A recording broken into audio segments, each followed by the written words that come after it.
Hello good morning everyone. मैं आज आपको लेके आया हूँ ये हमारी एक लग्जरियस टाउनशिप नीलकंठ नगर के नाम से।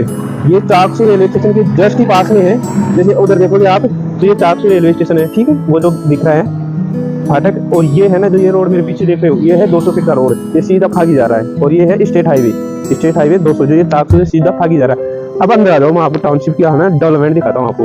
एक नंबर। लोगों को यूँ लग रहा है ना कि डेवलपमेंट नहीं मिलेगा, इसको लॉन्च किए 1 महीने भी नहीं हुआ और इसका डेवलपमेंट देखो आगे अंदर आके आ जाओ। बाकी डिटेल में बाद में बताऊंगा कि आप डेवलपमेंट देखो इसका कितनी स्पीड से डेवलपमेंट हो रहा है। क्योंकि रहने वाली भी तो ये रियासत ग्रुप की है। रियासत ग्रुप ऐसे ही नहीं है, जयपुर में नाम है रियासत ग्रुप का। तो ये देखो डेवलपमेंट, आ जाओ आगे आप, मैं आपको दिखाता हूँ पूरा।